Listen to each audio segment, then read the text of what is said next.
ये लोग मास टूरिज्म यानी अत्यधिक पर्यटन और तेजी से बढ़ते किरायों के खिलाफ प्रदर्शन कर रहे हैं। बार्सिलोना, कैनरी आइलैंड्स और मायोर्का में लगातार मास टूरिज्म का विरोध हो रहा है। स्थानीय लोग खुद को उपेक्षित महसूस करते हैं। उनके मुताबिक बड़े होटलों के अरबों के मुनाफे में उन्हें कुछ नहीं मिलता। बहुत हुआ, हर चीज टूरिज्म के इर्द गिर्द घूमती है। हम लोग गरीब होते जा रहे हैं, रहने को ठिकाना नहीं मिल रहा। सार्डिनिया दिखाता है कि एक और रास्ता है। ये छोटा सा इतालवी द्वीप 16 लाख लोगों का घर है।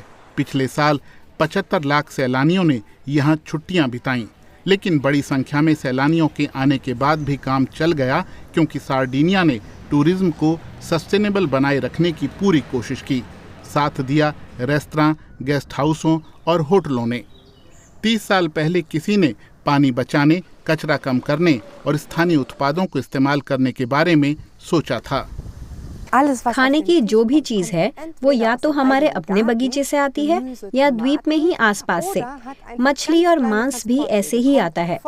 बहुत सारी चीजें, करीब 90% अपने आसपास ही मिल जाती हैं, बिना लंबा सफर तय किए।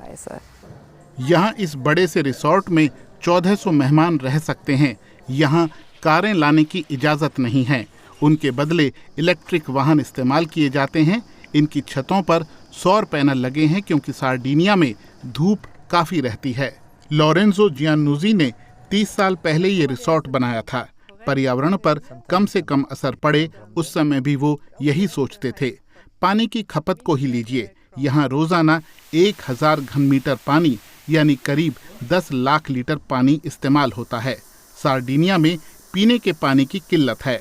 जुलाई 2024 के आखिर में क्षेत्रीय सरकार ने द्वीप के कुछ हिस्सों में वाटर इमरजेंसी भी लगा दी थी, लेकिन जियानुजी का अपना जलाशय है और इसमें 35 करोड़ लीटर पानी आता है।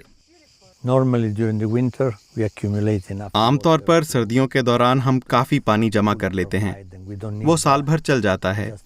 हमें जलाशय के पानी की जरूरत नहीं है। इस मामले में हम आत्मनिर्भर हैं। 1 घंटे की दूरी पर है द्वीप की राजधानी कालियारी। अपने खूबसूरत नज़ारों, पुराने नगर और रेस्तरां के कारण यहाँ खूब पर्यटक आते हैं। प्रकृति को बचाने के लिए सरकार और सार्डिनिया के स्वायत्त क्षेत्र ने 10 साल पहले तटों पर आवाजाही सीमित कर दी थी। शुरुआत में मुश्किल आती थी, इन दिनों भी मुश्किल है। बहुत से टूर ऑपरेटरों और कंपनियों को इस सोच के बारे में समझाना होता है। ये तरीका कारगर है। इसके सबूत कई जगहों पर देखे जा सकते हैं। पर्यटक उन टीलों से नहीं गुजरते जो तटों को कटाव से बचाते हैं, क्योंकि वहाँ इनके काम को समझाने वाले साइन लगाए गए हैं। इसके अलावा भारी भरकम जुर्माना भी है। साथ ही यहाँ मिलने वाले फ्लेमिंगो को भी कोई नहीं छेड़ता। पर्यटकों को ये सस्टेनेबल टूरिज्म भा रहा है, इसीलिए वो बार बार लौटकर यहाँ आते हैं।